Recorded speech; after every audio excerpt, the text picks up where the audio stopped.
The success of Double Indemnity proved that American audiences didn't need to be patronized with moral uplift and happily ever after endings. They could take the 100-proof stuff and not choke on it. Billy Wilder proved that human beings giving in to their worst impulses can be very entertaining, provided the tawdry tale is brilliantly told. Oh yeah, the Oscar for Best Picture that year went to Going My Way. The industry has always hedged its bets. Even more ridiculous is that Edward G. Robinson, who gives one of the greatest supporting performances ever, was not one of this picture's 7 Oscar nominations. I think Papa has it all figured out. Figured out and wrapped up in tissue paper with pink ribbons on it. Double Indemnity didn't win a single award, by the way. Instead, Wilder settled for a significant consolation prize, changing the course of movie history. Billy Wilder is, in my estimation, the finest writer-director ever, but I will never describe this as a Billy Wilder picture or Billy Wilder's Double Indemnity. There are just too many essential collaborators. Raymond Chandler, Joe Sistrom, director of photography John Seitz, composer Miklos Rozsa, and all the actors. James M. Cain's source novel isn't as good as The Postman Always Rings Twice, but he deserves full marks for erecting the foundation upon which all of Dark City was built. But consider Cain's version of Walter first laying eyes on Phyllis. A woman was standing there. I'd never seen her before. She was maybe 31 or 2 with a sweet face, light blue eyes, and dusty blonde hair. She was small and had on a suit of blue house pajamas. She had a washed-out look. There's no wrought iron staircase, no terry cloth towel, no anklet. Cain's strategy was to make his murderers utterly ordinary. That wasn't going to wash in Hollywood, especially not in the hands of a director determined to be on par with Hitchcock and Lubitsch. Reworked by Wilder and Chandler, Walter and Phyllis shimmer with fatal allure from the moment they appear on screen. Everything you love about Double Indemnity is in this script, a masterful example of the screenwriter's art, at least up till sequence D, an alternate ending never shot in which Walter Neff actually professes his love for Barton Keyes.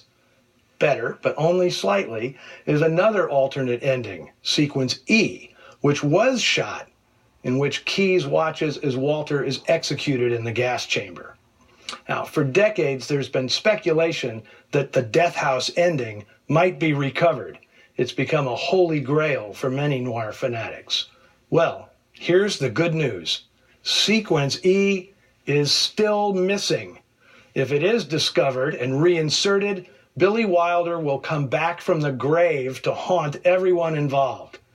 He always maintained the scene was cut because the narrative ends emotionally with Walter bleeding out beside the surrogate father he's betrayed.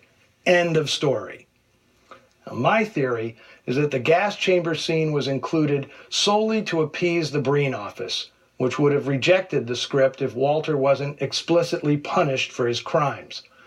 According to former Paramount archivist Barry Allen, the gas chamber scene will never be found.